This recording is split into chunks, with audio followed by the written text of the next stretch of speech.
Superheroi. How's it going, everyone? Anton Shigur here. By the way, can I make? Let me try to make a Javier Bardem's nose broken nose. Oh fuck! Wait. There it goes.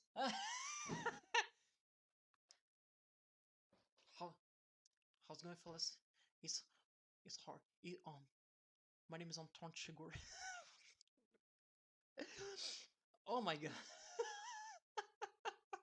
To be honest, I prepared this joke for a very long time ago, and I still don't know if I am between Anton Shigur or Lord Farquaad. Before I begin this video, I wanna humbly ask you to subscribe, okay? Please subscribe. This is new format that I'm working on, and this format is gonna be for a very long time. Please subscribe.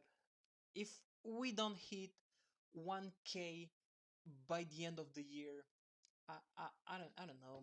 Maybe I'll go surrender to China and apologize to them to talk about bad shit about them.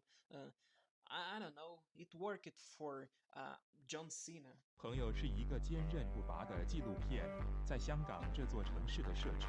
Today we're gonna talk about a very special film that I always wanted to review, but I don't know. Maybe I was too lazy to. Maybe I was very lazy to review it, but today is the day, okay? Today we're gonna review a Russian film. That's right, a Russian film, okay? A Russian film released in 2009, which is a superhero film, by the way. Call it Black Lightning. No, not Black Lightning, okay? But Черная молния.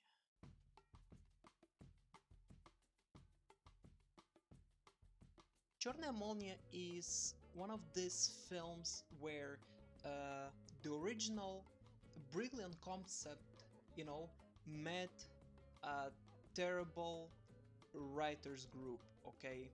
So, in my personal opinion, okay, Black Lightning or Черная молния is one of the concept of this film. It's brilliant, okay.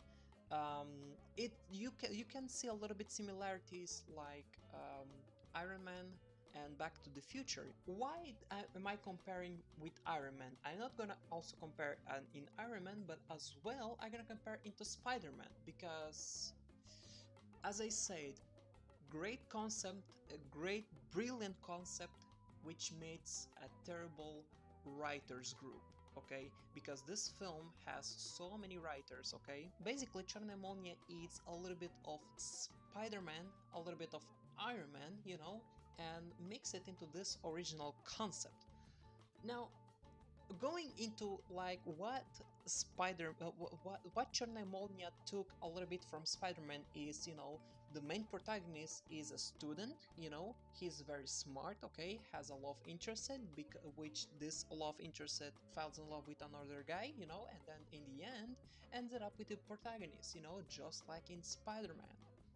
Of course, in the Spider-Man, Peter Parker dumps Mary Jane, okay, because great powers come great responsibilities. And speaking of great powers, great responsibilities, in this film, instead of his uncle, because in the film Черная молния he doesn't have an uncle, but he has a father who somehow dies in the same way and in the same Raimi's Spider-Man. Yes, that's right. These are the parts that this film steals from Spider-Man, okay? Now, where the Iron Man parts fits in? Well, in this film, there's a villain, who wants to extract diamonds from below the city of Moscow. Now, unfortunately, his machine is not powerful enough to drill the machines, the diamonds, so what he needs in order to boost, the potency of the machine, of the drilling machine, he has to find a nanocatalyst.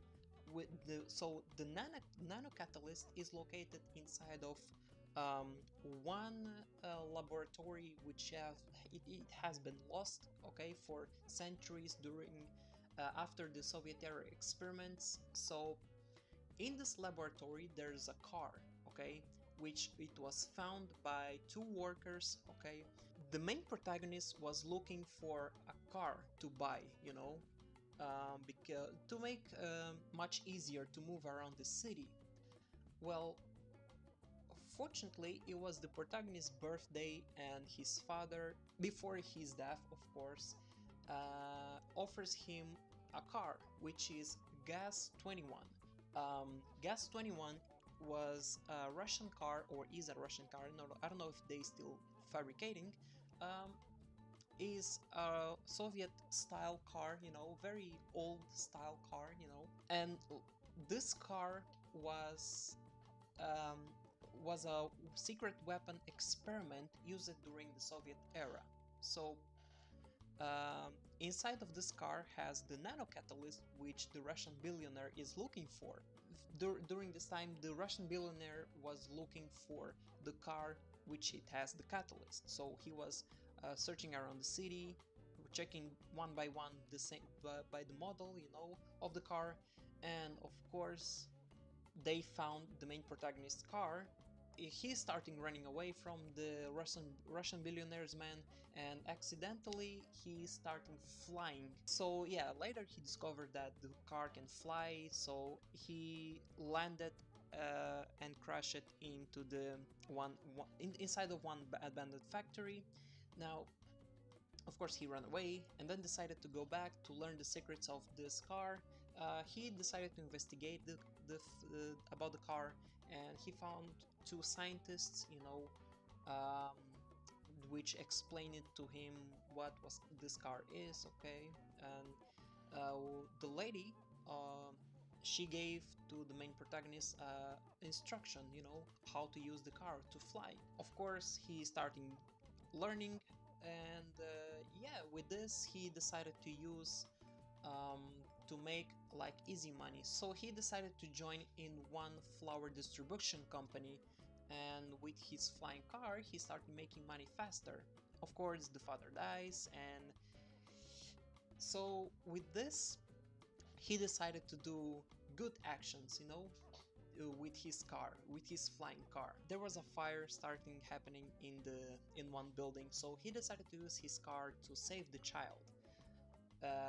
And of course, he is starting using for other occasions, like preventing chasing cars, the bandits and all the stuff. They starting picking up the he started picking up the bandits, and yeah, at this point, it comes again the Spider-Man vibes, okay? Because I remember in Sam Raimi's Spider-Man, there was one specific montage, where they started making like a sort of a documentary style interview. They're starting interviewing people, and there were newspapers montage. The same thing they did in Chorная Молния.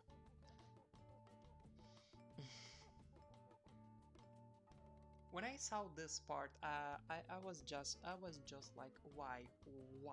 I mean, the concept is original, but the writing, forget it. Okay, with Chorная Молния gaining popularity, the Russian billionaire started going paranoid. Of course, he wanted so much this nano catalyst. Okay, and then in order to pick up the nano catalyst, he decided to attract, the protagonist, which, by the way, he already started becoming popular, by using his car. Of course, not him, because he was, as usual it is, he need to hide his own identity. However, he called himself Black Lightning, or Черная Молния. Of course, shit, the Russian accent is coming. Of course, yes, Yes, да, господа, да, блять. The Russians billionaire man, they starting chasing Черная Молния.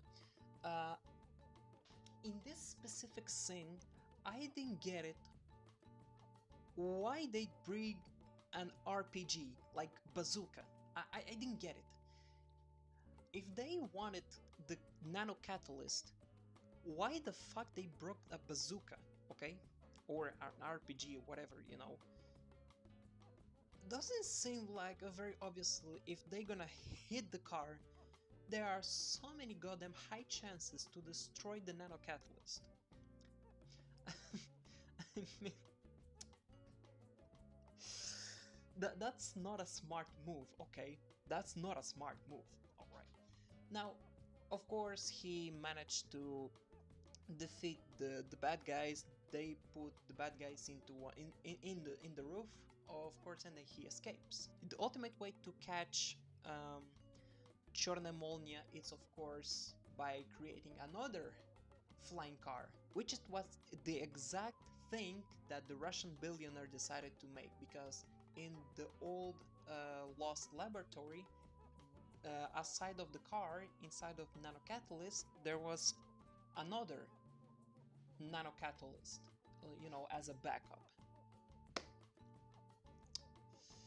So the Russian billionaire, he wanted a nano catalyst, yeah. Why he didn't use it, the backup nano catalyst, into the drilling diamond machine? I didn't get it, okay? I just didn't get it, alright? So yeah, he built his own version of flying car, you know, and he flew away, you know, because one of the scientists who created the Черная Молния, he was starting running away and he was on the top of the roof. So Черная Молния appeared to save the scientist, but the flying car where the Russian billionaire is flying in is, if of course, armed with missiles. Yeah, he shot the Черная Молния, and Черная Молния apparently got stuck in the building, you know. So the Russian billionaire managed to retrieve the nano catalyst from the gas car, and he flew away to go back into his drilling machine. So Черная Молния falls into the river, so starting he just passed out, you know. Of course, his love interest, because of course he has a love interest. Of course he has a love interest. She's starting calling to the main protagonist, of course. So the main protagonist was on the water, you know. Of course, just the body, you know, the head, not so much. So with that, he answered the phone, you know, and the car wasn't starting, okay, on below the water now, or underwater, you know. So of course he remembered, because the scientists who created the machine, they explained that in case the nano catalyst will be removed, there's a fuel reserve into the fuel way, you know, into a fuel mode, which the car can fly for a couple of minutes, maybe 30 minutes. Now, of course, he uses this to go into the place where the drilling machine is located, because the Russian billionaire, as evil he is, you know, he decided to wire the scientists who betrayed him, apparently, into the drilling machine, you know, in order to, you know, they started spinning around, you know. So the protagonist saved them, and he retrieved the nano catalyst. So the Russian billionaire was monitoring everything inside of his flying car, you know, from the drilling machine into the security camera. So there he discovers that the main protagonist is Черная Молния. So what did he decided to do is to kidnap the main protagonist love interest. Again, Sam Raimi Spider-Man vibes, you know. So in the Red Square, in the Red Square is New Year, you know. A lot of people are celebrating, you know. Of course, they are both confronting each other. So there was one specific moment where the main protagonist explained to his love and interest the three signals, you know, выходи, you know, like three buzzes or three times with the light, you know, or the three times horn, you know, beep beep beep, выходи, you know. So of course she remembers that, and she decided to have a leap of faith, and of course the main protagonist saves her. So there she discovers that the main protagonist is Черная Молния. Of course, which is it led into the final battle between the main protagonist, which is Черная Молния, and the Russian billionaire, of course. So here's the thing: this scene came out at around 2 years before The Dark Knight Rises.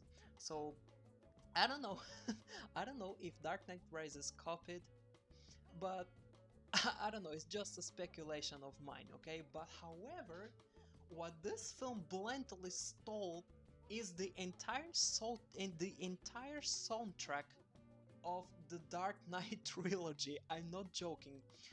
Allow me to compare you with this.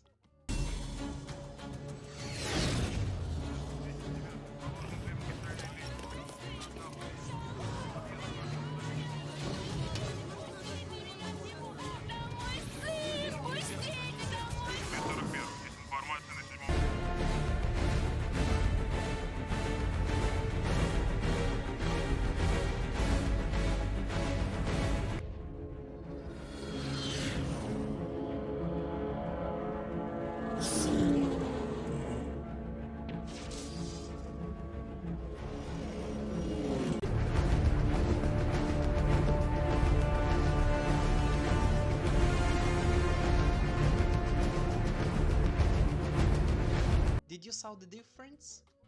No, because it's bluntly obvious, the Dark Knight soundtrack, okay? But anyway, moving forward, before someone mark me as a target, of course, the final showdown, the main protagonist was running out of fuel, so what he decided to do is to put the Russian billionaire's car into the orbit.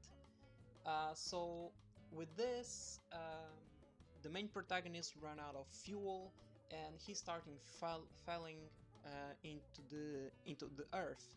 So in the last minute, he used the emergency parachute that came in case of something goes terribly wrong, and of course that was the last moment of Черная Молния.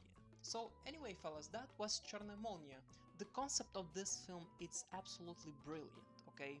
But the problem is the writers, they executed very poorly, okay? The story of this film is very poorly, is bluntly rip-off of some parts of some superhero films, like the most obvious one is Spider-Man, you know, Sam Raimi Spider-Man, you know, especially the first one, and a little bit of Iron Man, because you know, the first Iron Man, Tony Stark created his own armor, and so his enemy, you know, which the bald guy played by Jeff Bridges, is another one. So what I love it in Черная Молния is they intended to make only one film, okay? No sequel bait, no like sequel installment, you know, like Hollywood loves to do, you know, because Hollywood's a fucking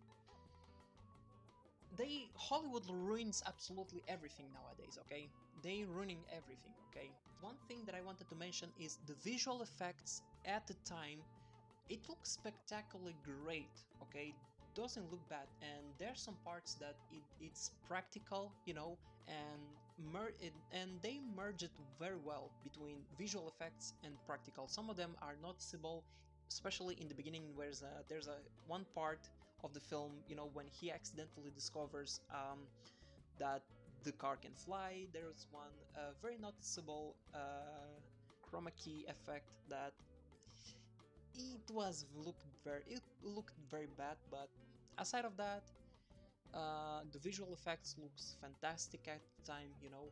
And for a film which is the budget much smaller in comparison into films from Hollywood, the film looks very great. Okay, looks spectacular. All right, maybe it because, you know, the films from Hollywood, the majority of budget goes to paid actors, because the actors that they hire is usually, you know, A-list actors. And in the Russia, you know, some of the actors are not that much recognizable, you know, let's be fair.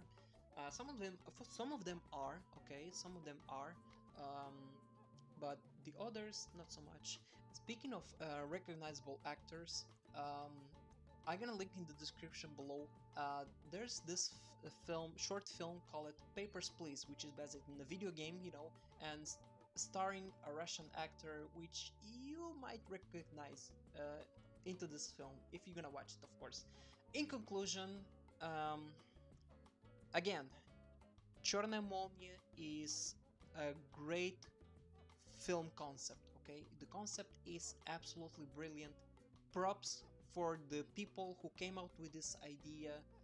Unfortunately, they were in the wrong writing hands. Anyway, thank you guys so much for watching, and again, if you enjoyed this video, don't forget to smash the like button, and if you're new to the channel, don't forget to subscribe, fellas, because by the end of the year, I really want to really reach 1K to be able. I'm gonna confess, okay?